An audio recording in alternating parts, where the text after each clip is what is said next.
Hello friends, स्वागत है आप सभी लोगों का quality and facts YouTube channel पर।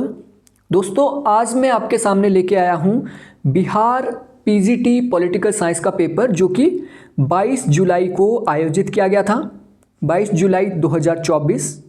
इस क्वेश्चन पेपर की आंसर की को हम डिस्कस करेंगे, साथ में हम देखेंगे कि पेपर किस लेवल का था और इसमें कट ऑफ क्या जाने की उम्मीद है। और दोस्तों, अगर आप हरियाणा पीजीटी पॉलिटिकल साइंस की प्रिपरेशन करना चाहते हैं, क्योंकि हरियाणा पीजीटी का अभी वैकेंसी आउट हुई है, तो आप quality and facts application join कर सकते हैं, या फिर अधिक जानकारी के लिए मेरे व्हाट्सएप नंबर 9816897697 पर भी कांटेक्ट कर सकते हैं। ये मेरा व्हाट्सएप नंबर है। और यूजीसी नेट की भी हम कोचिंग देते हैं, तो वहाँ पे भी आप जा सकते हैं। तो देखते हैं ये क्वेश्चन पेपर कैसा था, यहाँ पे किस टाइप के क्वेश्चन आए थे, तो इसको डिटेल में हम देखते हैं। सबसे पहला क्वेश्चन है, अंतर्राष्ट्रीय कानून का विचार किसके द्वारा प्रतिपादित किया गया, यानी अंतर्राष्ट्रीय कानून के पिता कौन है? ये है ह्यूगो ग्रोशियस। और दोस्तों, अगर आप इसकी पीडीएफ डाउनलोड करना चाहते हैं और इसमें आपको हाईलाइटेड आंसर भी मिल जाएंगे, तो आप पीडीएफ भी डाउनलोड कर सकते हैं। तो क्वेश्चन को सीक्वेंस में हम देखेंगे। अगला प्रश्न यहां पे देखते हैं, विश्व बैंक की स्थापना मुख्य रूप से क्यों की गई थी? विश्व बैंक की स्थापना बेसिकली युद्ध के बाद के निर्माण के वित्त पोषण के लिए की गई थी। और यहां पे आप देखो तो यहाँ पे शरणार्थियों के पुनर्वास और तीसरी दुनिया के देशों की मदद, दो ऑप्शन यहाँ पे दिए गए हैं। दोनों में डाउट यहाँ पे जाता है, लेकिन जब हम ऑब्जेक्टिव को देखते हैं, यहाँ पे इनिशियल ऑब्जेक्टिव की बात की गई थी। प्रारंभिक उद्देश्य विश्व बैंक का क्या था 1944 के दौरान? तो केवल ऑप्शन एक था। यहाँ पे ऑप्शन डी इसका करेक्ट लग रहा है, बट ऑप्शन डी इसका करेक्ट नहीं होगा, क्योंकि तीसरी दुनिया के देशों का कोई भी लेना देना नहीं था, उनकी मदद करना लक्ष्य नहीं था। हालांकि बाद में ये जोड़ा गया, लेकिन ये आरंभिक लक्ष्य इसका नहीं था। कौन सा वाक्य यूटोपियन समाज की सबसे अच्छी व्याख्या करता है? यूटोपियन समाज का मतलब क्या होता है? जहां पे सिद्धांत दिए जाते हैं, कोरे सिद्धांत दिए जाते हैं जो कि लागू नहीं हो पाते हैं। तो व्यापक संविधान वाला राज्य ये तो नहीं होगा। एक ऐसा समाज जहां हर कोई समान हो, एक ऐसा समाज जहां पे हर कोई इक्वल हो, वो क्या होता है? यूटोपियन समाज। क्योंकि हर आदमी इक्वल कभी भी नहीं हो सकता, कहीं पे भी नहीं हो सकता है। एक आदर्श समाज जिसे कभी भी हासिल नहीं किया जा सकता, इसे दैट्स मीन यहाँ पे दो ऑप्शन सही है, एक से अधिक। ऑप्शन डी इसका करेक्ट आंसर होगा। अगला प्रश्न, जब 1772 में जिला कलेक्टर का कार्यालय बनाया गया, तब भारत का गवर्नर जनरल कौन था? और एक हिसाब से यहाँ पे देखें तो ये क्वेश्चन ही गलत हो जाता है, क्योंकि भारत का गवर्नर जनरल 1773 में आया। इससे पहले तो बंगाल का गवर्नर जनरल कहा जाता था। तो गवर्नर जनरल की जो पोस्ट है, भारत के गवर्नर जनरल की पोस्ट, ये 1773 में आई। बट क्वेश्चन यहाँ पे एक हिसाब से बिल्कुल सही है, क्योंकि जिला कलेक्टर का पद 1772 में ये बनाया गया था वॉरेन हेस्टिंग के द्वारा। ठीक है, तो यहाँ पे वॉरेन हेस्टिंग इसका आंसर ये देंगे, बट 1773 में ये भारत के गवर्नर जनरल नहीं थे। ठीक है, ये 1773 के बाद बने। दैट्स मीन ऑप्शन ई यहाँ पे देगा कमीशन। ऑप्शन ई इसका राइट आंसर देगा, कमीशन। हो सकता है ऑप्शन सी भी यहाँ पे दे सकते हैं, लेकिन क्वेश्चन यहाँ पे गलत तरीके से फ्रेम किया है। तो अपने बचाव के लिए यहाँ पे एक ऑप्शन दिया जाता है हमेशा, और जो कि मुझे लगता है कुछ हद तक गलत है। ऑप्शन ई, पांचवा ऑप्शन जो दिया गया है, ऑप्शन ई इसका करेक्ट आंसर होगा। गांधी जी ने असहयोग आंदोलन क्यों बंद कर दिया? तो ये क्वेश्चन सिंपल है। चोरा चोरी की जो घटना हुई थी, पुलिस चौकी को आग लगा दी गई थी, उसकी वजह से। विकास प्रशासन की अवधारणा सबसे पहले किसके द्वारा प्रस्तुत की गई? विकास प्रशासन, डेवलपमेंट एडमिनिस्ट्रेशन। और जब हम डेवलपमेंट एडमिनिस्ट्रेशन को पढ़ते हैं, तो इंडिया के जो चिंतक थे यूएल गोस्वामी, उन्होंने विकास प्रशासन नाम दिया। और जॉर्ज जॉर्ज गांट है, उन्हें फादर माना जाता है विकास प्रशासन का, क्योंकि इनिशियली उन्होंने विकास प्रशासन दिया है। अब यहाँ पे एडवर्ड विडनर लग रहा है, हालांकि एडवर्ड विडनर जुड़े हुए हैं, लेकिन सबसे पहले यहाँ पे दिया गया है, दैट्स मीन ऑप्शन ई इसका राइट आंसर होगा। जॉर्ज गांट, यूएल गोस्वामी सबसे पहले चिंतक थे, दैट्स मीन ऑप्शन ई इसका राइट आंसर होगा, इनमें से कोई भी नहीं है। और आप बाद में चैलेंज भी कर सकते हैं ऐसे क्वेश्चंस को। नए राज्यों के बनाने के संबंध में संविधान में संशोधन के लिए आवश्यकता होगी। नए राज्य जो बनाए जाते हैं वो पहली अनुसूची के अंदर बिल्कुल क्लियर दिया गया है, साधारण बहुमत से नए राज्य बना सकता है ओनली पार्लियामेंट। किसने कहा कि संप्रभुता राज्य की सर्वोच्च इच्छा है? विलोबी की फेमस कोटेशन है और कई बार एग्जामिनेशन में आ चुकी है। भारत के संविधान के किस अनुच्छेद के तहत सर्वोच्च न्यायालय अपने विवेक से भारत के किसी भी अदालत या न्यायाधिकरण द्वारा किसी फैसले के खिलाफ अपील करने के लिए विशेष अनुमति देता है? तो अपीलीय क्षेत्राधिकार, जब हम देखते हैं अपीलीय क्षेत्राधिकार, सर्वोच्च न्यायालय का अपीलीय क्षेत्राधिकार आता है आर्टिकल 136 के तहत। हालांकि आर्टिकल 32 के तहत भी होता है। आर्टिकल 32 के तहत क्या होता है, ये जो रिट जारी की जाती है, लेकिन अपीलीय अधिकार यहाँ पे आर्टिकल 136 में आएगा। ठीक है, रिटें हालांकि 32 के तहत जारी की जाती है, लेकिन अधिकार 136 में है, परिभाषा 136 में है। तो ऑप्शन सी इज राइट।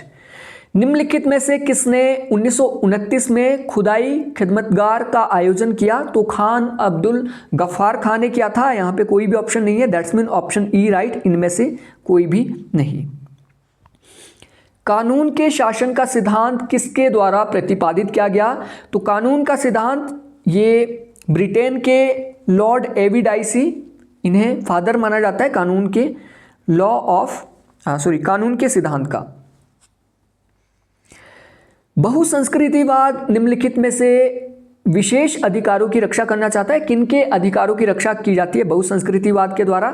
सांस्कृतिक समूहों की। तो सांस्कृतिक समूह भाषा के आधार पे भी हो सकते हैं, जाति के आधार पे भी हो सकते हैं, दैट्स मीन उपयुक्त में से एक से अधिक, यानी ये तीनों यहाँ पे सही होंगे। तीनों की रक्षा करता है बहुसंस्कृतिवाद। निवारक निरोध कानून के तहत किसे गिरफ्तार किया जा सकता है?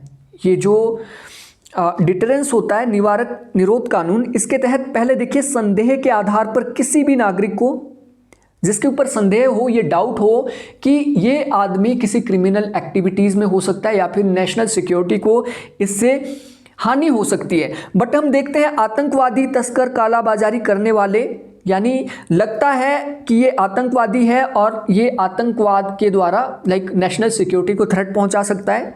केवल आतंकवादी तो नहीं होगा। ठीक है, यहाँ पे दो ऑप्शन इसके सही लग रहे हैं। अब देखते हैं कमीशन इसका क्या करेक्ट आंसर देगा। वैसे करेक्ट आंसर ऑप्शन ए होना चाहिए कि संदेह के आधार पे किसी भी आदमी को, वो चाहे आतंकवादी हो चाहे कोई नॉर्मल आदमी हो, ऑप्शन ए इसका करेक्ट आंसर लग रहा है।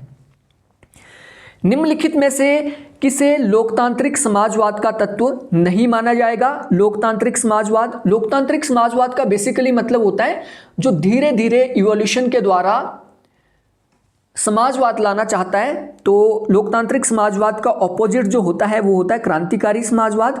ठीक है, दैट्स मीन ये लोकतांत्रिक समाजवाद का पॉइंट नहीं है। मिश्रित अर्थव्यवस्था होती है, सामाजिक न्याय भी होता है, that's mean option C is right answer. निम्नलिखित में से कौन सी गतिविधियां पोस्ट कॉर्प में शामिल नहीं है? जो पोस्ट कॉर्प में शामिल नहीं है वो आपको बताना है। तो POSDCORB planning, organising, staffing that's mean कार्मिक प्रशासन। लास्ट में आपका यहाँ पे आपको बजटिंग दिख रहा है, रिपोर्टिंग एंड बजटिंग, तो budget banana, that's mean option D is right answer, उपयुक्त में से एक से अधिक। विकास प्रशासन इसमें नहीं होगा, तो राइट आंसर इसका ऑप्शन बी होगा। ठीक है, एक से अधिक यहाँ पे है इसमें, बट नहीं है पूछा गया है, दैट्स मीन ऑप्शन बी विकास प्रशासन इसमें नहीं आता है, नहीं जब पूछा गया है।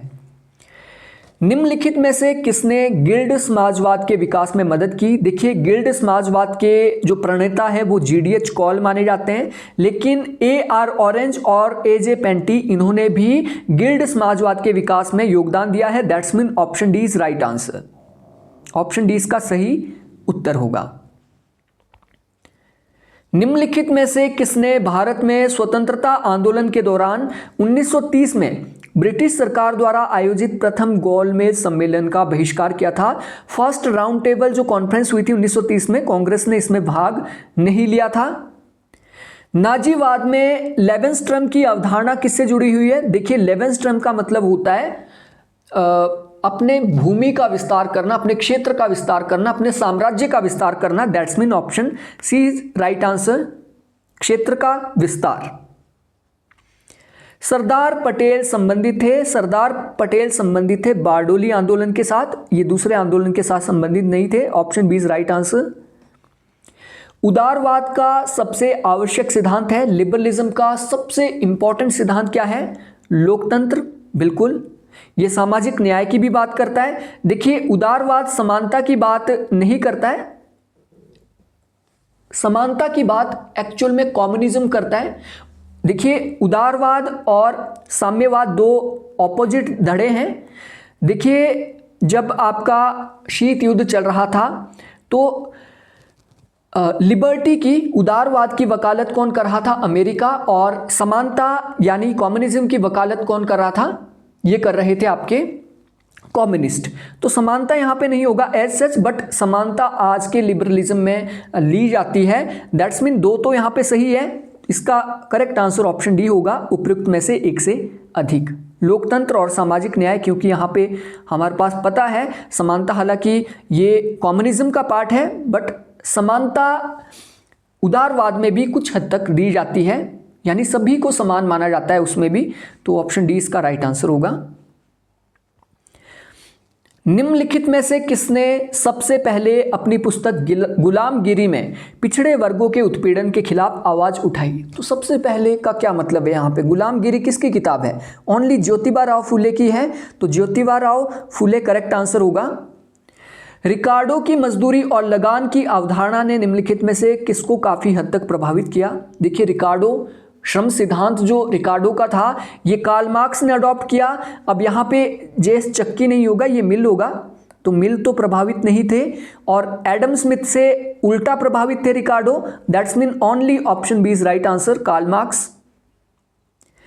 वैज्ञानिक पद्धति इस पर जोर नहीं देती। वैज्ञानिक पद्धति किस पर जोर नहीं देती वो आपको बताना है। देखिए, महत्व पर जोर देती है।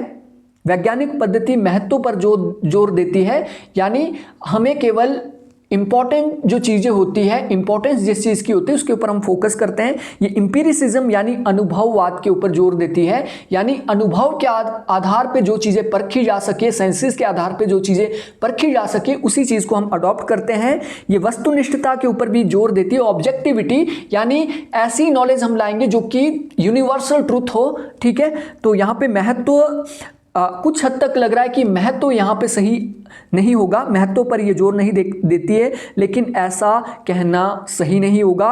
अब देखिए, इसका आंसर यहाँ पे ऑप्शन ई होगा, इनमें से कोई भी नहीं, लेकिन यहाँ पे महत्व के ऊपर भी डाउट बन रहा है। तो दैट्स मीन यहाँ पे दो ऑप्शन हमारे डाउटफुल लग रहे हैं, option A and option E. ये बी और सी तो नहीं होगा, क्योंकि इसके ऊपर तो 100% फोकस किया जाता है, इसी के आधार पर वैज्ञानिक पद्धति टिकी हुई है, अनुभववाद और वस्तुनिष्ठता पर। तो यहाँ पे मोस्ट एप्रोप्रिएट जो आंसर लग रहा है option E, but commission option A भी दे सकता है। देखते हैं फाइनल आंसर की में वो क्या करते हैं। निम्नलिखित में से कौन सी विशेषता नाजीवाद को साम्यवाद से अलग करती है? नाजीवाद और साम्यवाद, इन दोनों के बीच डिफरेंस क्या है? देखिए, नाजीवाद और जो साम्यवाद है ये अधिनायकवादी राज्य है, यानी अथॉरिटेटिव राज्य है। इसमें कम्युनिस्ट पार्टी और नाजी पार्टी ही सर्वोच्च मानी जाएगी। व्यक्तिगत स्वतंत्रता इन दोनों में नहीं होती है। सभी को समानता की बात, इक्वल लिबर्टी की जो बात की जाती है वो साम्यवाद में की जाती है, नाजीवाद में नहीं की जाती है। That's mean option A is right answer. ठीक है, ऑप्शन ए इसका सही उत्तर होगा, यानी सभी की समानता ये साम्यवाद में तो है लेकिन नाजीवाद में ये नहीं है। ठीक है, आई होप आपको ये समझ आ गया होगा। अगला प्रश्न देखते हैं, क्वेश्चन नंबर 92। निम्नलिखित में से कौन सा किसान आंदोलन था? तो तेभागा आंदोलन, तेलंगाना आंदोलन, खेड़ा आंदोलन नहीं था। हालांकि बाद में खेड़ा बेसिकली मिल से रिलेटेड था, लेकिन एक से ज़्यादा यहाँ पे है ऑप्शन डी। ठीक है, ऑप्शन डी। अगला प्रश्न है, निम्नलिखित में से किसने बार बार इस बात पर जोर दिया, निम्नलिखित में से किसने बार बार इस बात पर जोर दिया कि समाजवाद और राष्ट्रवाद को एक नई एकता के साथ जोड़ना चाहिए?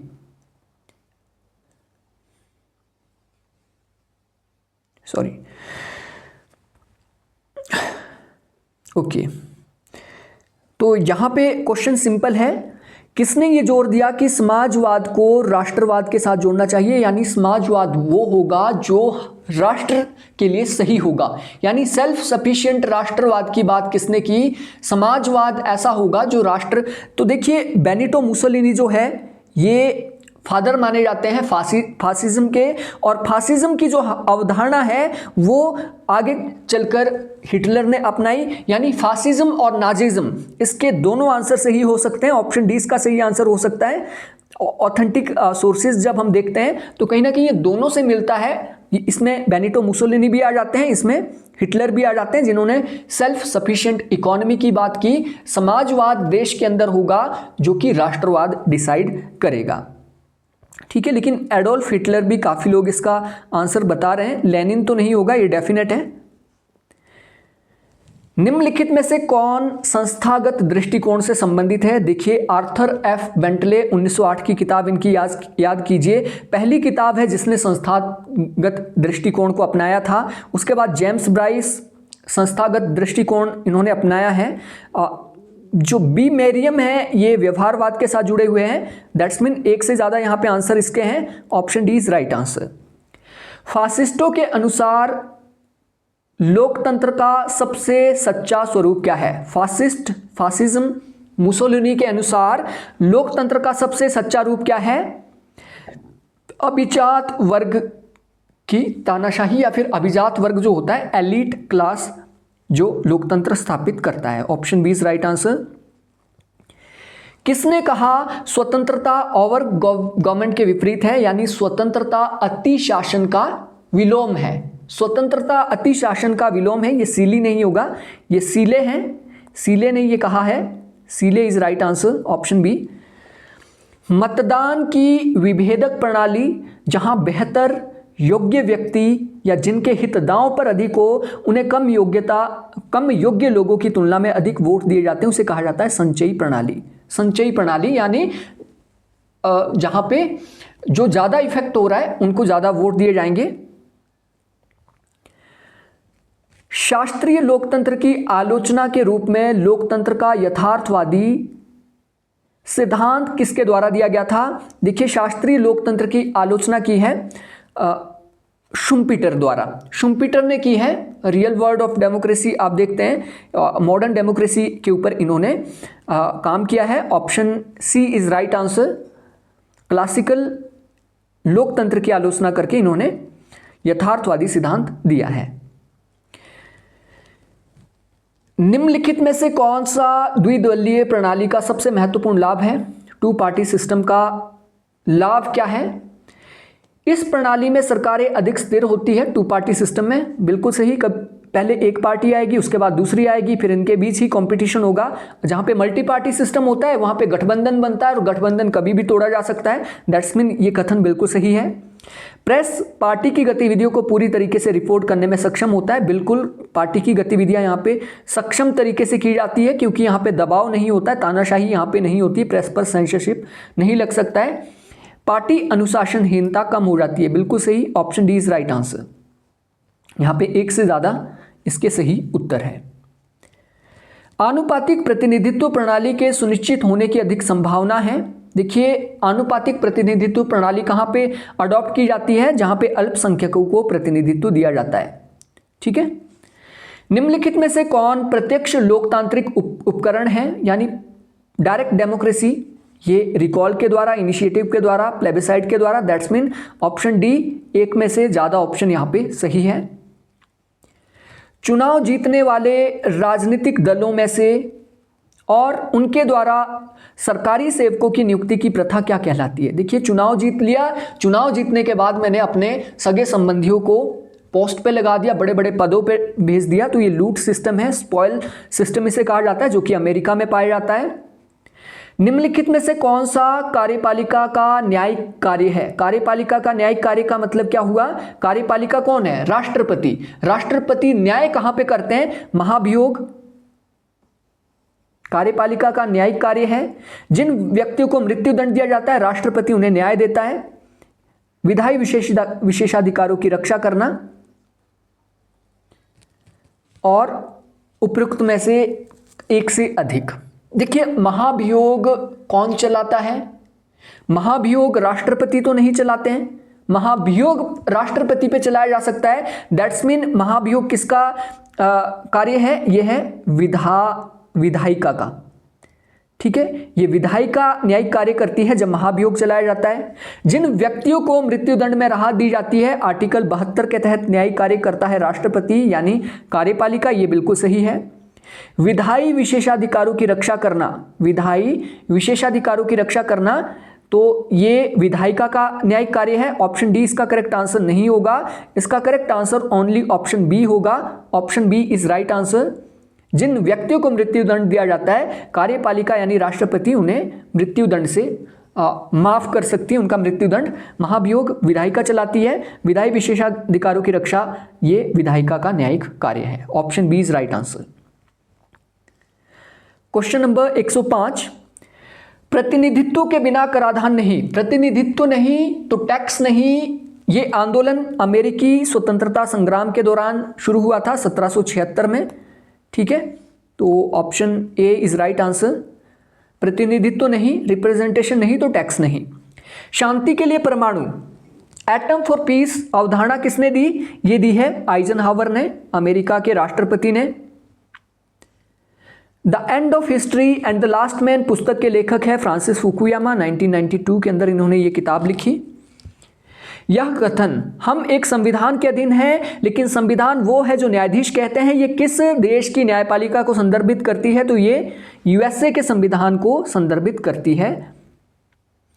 संयुक्त राज्य अमेरिका में दबाव समूहों की सबसे अधिक अपनाई जाने वाली तकनीकें। देखिए, शांतिपूर्ण आंदोलन भी वहां पे होते हैं, वहां पे लॉबिंग भी होती है, बहिष्कार और घेराव भी होते हैं, लेकिन यहां पे पूछा है सबसे अधिक, तो सबसे अधिक होती है lobbying.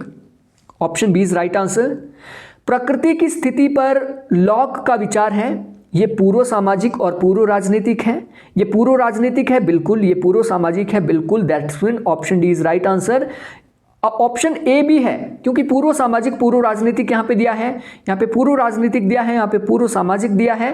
That's mean option D इसका राइट आंसर होगा। एक तरीके से क्वेश्चन गलत तरीके से फ्रेम हुआ है, इसको चैलेंज भी किया जा सकता है बाद में, क्योंकि सारे ऑप्शन यहां पे सही है और ऑप्शन ए भी सही है और सारे ऑप्शन भी सही है। निम्नलिखित में से कौन सी स्विस और भारतीय संघ के बीच एक सामान्य विशेषता है? देखिए, स्विट्जरलैंड एक डायरेक्ट डेमोक्रेसी है, प्योर फेडरलिज्म वहां पे है। इंडिया में प्योर फेडरलिज्म नहीं है, इंडिया का फेडरलिज्म सेंटर की ओर झुका हुआ है। तो देखिए, उच्च सदन में इकाइयों में समान प्रतिनिधित्व ये स्विट्जरलैंड में है, बट भारत में ऐसा नहीं है, भारत में जनसंख्या के आधार पर है। न्यायिक समीक्षा आप देखेंगे, न्यायिक समीक्षा स्विट्जरलैंड में भी वैसी है जैसे भारत में भी है। केंद्र और इकाइयों के बीच शक्तियों का विभाजन, ये भारत में केंद्र को ज़्यादा शक्तिशाली बनाया गया है, जबकि स्विट्जरलैंड में इसके विपरीत है। That's mean option B only right. न्यायिक समीक्षा के संदर्भ में ही हम इक्वल है स्विट्जरलैंड के, जबकि केंद्र और राज्यों के बीच शक्तियों का विभाजन अलग अलग है। वहाँ पे प्योर है, यहाँ पे सेंटर की ओर हमारा झुकाव देखा जाता है। कौन न्याय को समानों के साथ समान व्यवहार और असमानों के साथ असमान व्यवहार करने के रूप में परिभाषित करते हैं? ये एरिस्टोटल का है। ठीक है, इसलिए इन्होंने दास प्रथा को भी इसी आधार पर इन्होंने सही माना था। निम्नलिखित में से किस महासंघ में कार्यकारिणी यानी कॉलेजिएट है? देखिए, कॉलेजिएट, यहाँ पे कॉलेजिएट प्रणाली क्या होता है? जहाँ पे कार्यपालिका में एक से ज़्यादा आपके सदस्य होते हैं, यानी जैसे आपका राष्ट्रपति है तो राष्ट्रपति एक ही नहीं होगा, कार्यपालिका आपकी एक ही नहीं होगी, वहाँ पे एक से ज़्यादा हो सकती है। तो ये आपको स्विट्जरलैंड में देखने को मिलता है। स्विस में, स्विट्जरलैंड में 7 सदस्य होते हैं कॉलेजिएट में। ठीक है, तो स्विट्जरलैंड यहाँ पे ऑप्शन में नहीं है, पाकिस्तान में ऐसा नहीं है, ऑस्ट्रेलिया में भी नहीं है, यूएसए में भी नहीं है, तो ऐसी व्यवस्था स्विट्जरलैंड जर्मनी में देखने को मिलती है। That's mean option E is right answer, इनमें से कोई भी नहीं। डेविड स्टन के इनपुट आउटपुट विश्लेषण में इनपुट का मतलब क्या होता है? इनपुट का मतलब डेफिनेटली मांग और समर्थन होता है, इनपुट का मतलब, ठीक है, इसको प्रभावित पर्यावरण करता है, तो option A is right answer. निम्नलिखित में से कौन सा अमेरिकी संवैधानिक प्रथा का एक हिस्सा है? अमेरिकी संवैधानिक प्रथा का हिस्सा, पॉकेट वीटो, बिल्कुल पॉकेट वीटो का अधिकार राष्ट्रपति को वहां पे दिया गया है। कॉर्टसी भी है, फिलिबस्टर, हालांकि ये प्रणाली हटा दी गई है लेकिन ये अमेरिका से ही ली गई है। फिलिबस्टर यानी असीमित बोलने का अधिकार, option D is right answer, एक से ज्यादा सही आंसर होंगे। यह कथन यथार्थवादी सिद्धांत की मुख्य कुंजी शक्ति के संदर्भ में परिभाषित हित की अवधारणा किससे जोड़ा जाता है? देखिए, शक्ति ही सब कुछ है या फिर अंतर्राष्ट्रीय राजनीति को डिसाइड करने वाली पावर ही सब कुछ है, या फिर स्ट्रगल जो है पूरी की पूरी शक्ति के लिए होती है, किसके साथ जुड़ा हुआ है? हैंस जे मॉर्गेंथो के साथ, option C is right answer. GATT की उरुग्वे दौर वार्ता के परिणाम स्वरूप डब्ल्यूटीओ अस्तित्व में आया 1994-5 में, ठीक है। निम्नलिखित में से कौन अंतर्राष्ट्रीय संबंधों में राज्य के केंद्रीय महत्व पर सहमत नहीं है? यानी राज्य सेंट्रल पॉइंट नहीं है, राज्य मुख्य कर्ता नहीं है, संरचनाएं मुख्य कर्ताएं हैं, ये संरचनावादी यथार्थवादियों ने कहा, और संरचनावादी यथार्थवादियों को नव यथार्थवादी भी कहा जाता है। दैट्स मीन यहां पे ऑप्शन ए और बी सही है, that's mean option D is right answer, option D is right answer, एक में से अधिक, क्योंकि संरचनावादियों को ही नव यथार्थवादी कहा जाता है। निम्नलिखित में से कौन सा एक क्षेत्रीय आर्थिक संगठन है? क्षेत्रीय संगठन इकोवास बेसिकली इकोनॉमिक हिस्सेदारी के लिए ही ये बना था। सार्क भी है, सार्क इकोनॉमिक सोशल भी है, आसियान भी है, that's mean option D is right answer. निम्नलिखित में से किसे नव यथार्थवाद के सिद्धांत का प्रणेता माना जाता है? नव यथार्थवाद का प्रणेता फादर केनेथ वोल्ट्स, ठीक है, स्ट्रक्चरल रियलिज्म या फिर न्यू रियलिज्म का पिता केनेथ वोल्ट्स को माना जाता है। 1992 में हस्ताक्षरित उत्तरी अमेरिकी निर्बाध व्यापार क्षेत्र यानी नाफ्टा में कौन कौन शामिल है? नाफ्टा में शामिल है यूएसए, कनाडा और Mexico. North American free trade agreement में कौन कौन शामिल है? USA, Canada, Mexico. 1962 में संयुक्त राष्ट्र की डीकोलोनाइजेशन कमेटी 24वीं समिति, इसका अध्यक्ष कौन था? डेफिनेटली इसका अध्यक्ष था Bharat, option A is right answer, Bharat इसका पहला अध्यक्ष था। राज्य की उत्पत्ति का निम्नलिखित में से कौन सा सिद्धांत हेनरी मैन द्वारा प्रस्तावित किया गया या प्रतिपादित किया गया? हेनरी मैन बेसिकली ये शक्ति सिद्धांत या फिर ऐतिहासिक सिद्धांत के साथ जुड़े हुए हैं। सर हेनरी मैन पितृसत्तात्मक सिद्धांत वगैरह सब कुछ इन्होंने दिया है। कौटिल्य का अर्थशास्त्र शासन कला पर प्राचीन भारतीय ग्रंथ किस महत्वपूर्ण अंतर्राष्ट्रीय संबंधों के सिद्धांत पर जोर देता है? तो कौटिल्य का अर्थशास्त्र बेसिकली यथार्थवादी सिद्धांत पर जोर देता है, रियलिज्म। निम्नलिखित में से किसने व्यक्ति की स्वतंत्रता की धारणा के संबंध में स्वतंत्र होने के लिए मजबूर कहा था? यानी व्यक्तियों को स्वतंत्र होने के लिए मजबूर किया जा सकता है क्योंकि मनुष्य जन्म से ही बेड़ियों में जकड़ा हुआ है, option B is right answer, Jean Jacques Rousseau. निम्नलिखित में से कौन अमेरिकी बहुलवादी सिद्धांतों में एक केंद्रीय व्यक्तित्व रहा है? तो अमेरिका का प्लूरलिज्म पॉलीआर्की का सिद्धांत रॉबर्ट ए डेहल ने दिया है, तो प्लूरलिज्म के साथ रॉबर्ट ए डेहल जुड़े हुए हैं, option C is right answer. Laski के अधिकारों का सिद्धांत निम्नलिखित के हितों पर ध्यान नहीं देता। देखिए, लास्की एक समुदायवादी चिंतक है, बहुलवादी चिंतक है, तो समुदाय के ऊपर इन्होंने डेफिनेटली जोर दिया है। ये व्यक्तिवादी यानी लिबरलिस्ट थिंकर है, तो व्यक्तिगत हितों पे भी इन्होंने ध्यान दिया है। ये राज्य के हितों पे जोर नहीं देते, राज्य के हितों पे जोर कौन देते हैं? फासिस्ट फासिस्ट जो होते हैं, राष्ट्रवादी जो होते हैं, वो राज्य के हितों पे जोर देते हैं, ना कि व्यक्ति और समुदाय के हितों पे। दैट्स मीन लास्की क्या थे, ये समुदाय और व्यक्तिगत हितों पे जोर देते थे। Option A is right answer. इस पे इन्होंने ध्यान नहीं दिया है, राज्य के हितों पे ध्यान नहीं दिया गया है। निम्नलिखित में से किस अधिनियम ने भारत में पहली बार प्रांतीय विषयों को केंद्रीय विषयों से अलग रखा? डायरकी से कहा गया, ये 1935 का अधिनियम है। बेंथम के लिए निम्नलिखित में से कौन सा सुख और दुख को मापने का मापदंड नहीं था? नहीं था वो आपको बताना है। तो इन्होंने 7 तत्व बताए फैलिसिफिक कैलकुलस के, उसमें तीव्रता भी है, उसमें निश्चितता भी है। पवित्रता की बात उन्होंने नहीं की है, पवित्रता की बात, शुद्धता की बात आगे चलकर जे.एस. मिल ने की है। तो बेंथम के अनुसार सुख दुख का मापदंड पवित्रता नहीं है। Option B is right answer. लोकतांत्रिक केंद्रीयवाद संबंधित है। लोकतांत्रिक केंद्रीयवाद किससे संबंधित है? देखिए, लोकतांत्रिक केंद्रीयवाद का मतलब क्या होता है? डेमोक्रेटिक सेंट्रलाइजेशन, यानी डेमोक्रेसी कहां होगी? सेंट्रलाइज हो जाएगी, पावर एक जगह पे चली जाएगी। तो डेमोक्रेटिक सेंट्रलाइजेशन बेसिकली साम्यवाद के साथ जुड़ा हुआ है। साम्यवाद के साथ जुड़ा हुआ है। साम्यवाद, तो जवाहरलाल नेहरू साम्यवाद से नहीं जुड़े हुए हैं, इन्होंने डिसेंट्रलाइजेशन की बात की थी। सुहार्टो ये पहले इंडोनेशिया के ऐसे प्रमुख रहे हैं जिन्होंने साम्यवाद को खत्म करने के लिए काम किया है। तो सुहार्टो भी नहीं होगा। जयप्रकाश नारायण भी डिसेंट्रलाइजेशन की बात करते हैं। That's mean option E is right answer. इनमें से कोई भी नहीं। लोकतांत्रिक केंद्रवाद का सिद्धांत बेसिकली किसने दिया था? ये स्टालिन ने दिया था, स्टालिन। ठीक है, तो ऑप्शन ई इसका करेक्ट आंसर होगा। किसने कहा कि प्राथमिक वस्तुओं को राज्य द्वारा समान रूप से वितरित किया जाना चाहिए जब तक कि असमान वितरण से सभी को लाभ हो रहा है? तो जॉन रॉल्स का न्याय सिद्धांत है।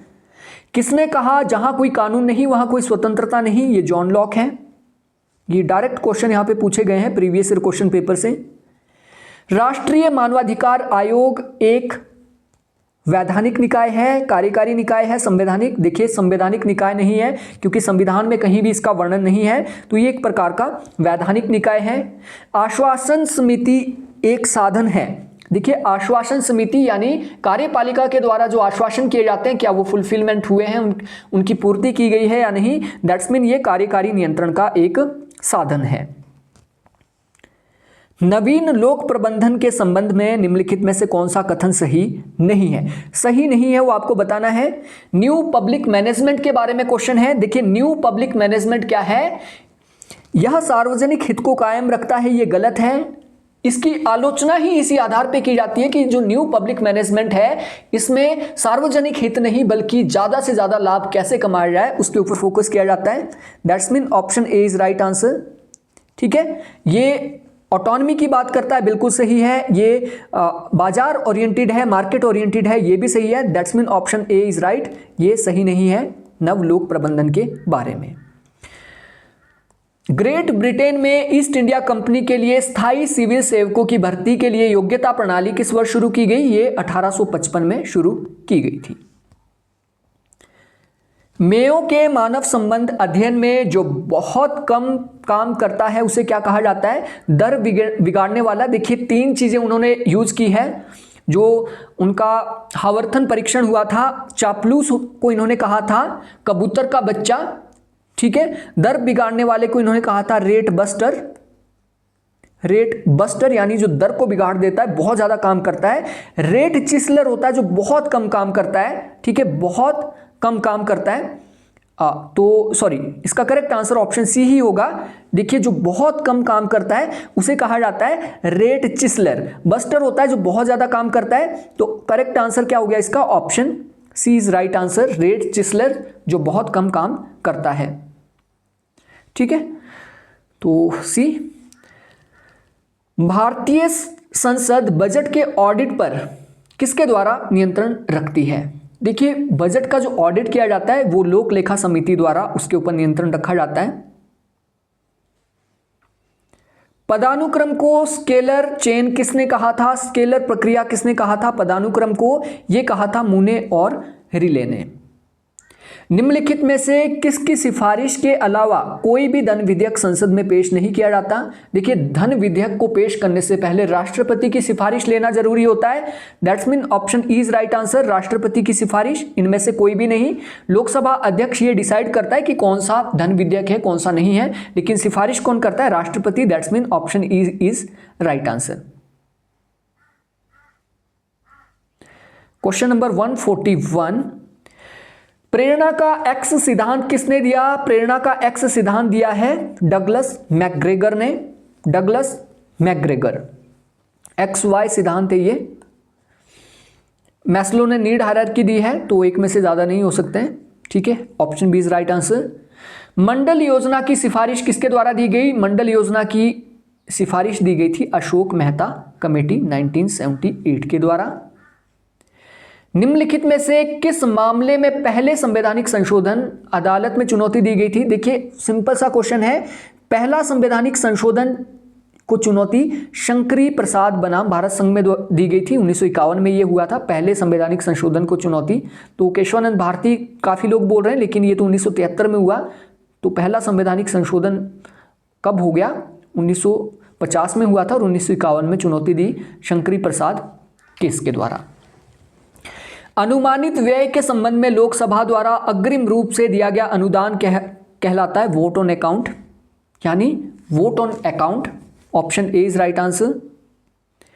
निम्नलिखित में से कौन सा स्टाफ एजेंसी का कार्य नहीं है? स्टाफ एजेंसी क्या नहीं करती है? देखिए, स्टाफ एजेंसी बेसिकली हेल्प करती है कार्यपालिका की या फिर लाइन की, ठीक है। तो ये सलाह दे सकती है, योजना बना सकती है, लेकिन ये लक्ष्य प्राप्त नहीं करती है। लक्ष्य प्राप्त करना काम होता है लाइन एजेंसी का। तो option A is right answer. निष्पादन बजट यानी परफॉर्मेंस बजट शब्द किसके द्वारा गढ़ा गया? तो ये संयुक्त राज्य अमेरिका का पहला जो हूवर आयोग आया था, उसने परफॉर्मेंस बजट शब्द गढ़ा है। क्वेश्चन नंबर 147, सूचना का अधिकार लागू करने वाला विश्व का पहला देश था स्वीडन 1709 में। आतंक के संतुलन का सिद्धांत किससे संबंधित है? आतंक का संतुलन का मतलब है परमाणु निरोध से। तो ये थे हमारे टोटल जो क्वेश्चन पूछे गए थे। बिहार पीजीटी पॉलिटिकल साइंस या फिर बिहार शिक्षक पात्रता के तहत जो क्वेश्चन पूछे गए थे, आई होप आपको ये समझ आए होंगे, आपको इंटरेस्टिंग लगा होगा और काफ़ी कुछ आपको यहाँ पे नया सीखने को मिला होगा। अगर इसके लेवल की बात करूँ तो इजी टू मॉडरेट है, ये काफ़ी टफ नहीं है। इजी हम इसे कह सकते हैं, इजी टू मॉडरेट। और यहाँ पे मेरिट की जो संभावना है, मेरिट यहाँ पे कम से कम इस क्वेश्चन पेपर के हिसाब से 60% से अगर ऊपर आपका बन रहा है तो ये कह सकते हैं कि 60% से ऊपर की सिलेक्शन यहाँ पे हो सकती है। 60% से नीचे काफ़ी टफ लग रहा है, हालांकि कैटेगरी में ये हो सकता है, लेकिन क्वेश्चन क्योंकि इजी से मॉडरेट था तो ये इसकी मेरिट जाने की संभावना है। और दोस्तों, अगर आप यूजीसी नेट का कोर्स ज्वाइन करना चाहते हैं, कंप्लीट कोर्स हमारा यूजीसी नेट का है, पीजीटी के कोर्स भी हमारे एप्लीकेशन पे हैं, तो आप क्वालिटी एंड फैक्ट्स एप्लीकेशन इस वीडियो के डिस्क्रिप्शन से डाउनलोड कर सकते हैं या फिर डायरेक्टली गूगल प्ले स्टोर पे भी जाके आप उसको डाउनलोड कर सकते हैं। और अधिक जानकारी के लिए आप मुझे व्हाट्सएप भी कर सकते हैं। मेरा व्हाट्सएप नंबर है 9816897697। So thank you friends, thanks for joining this class. मिलते हैं नेक्स्ट वीडियो में।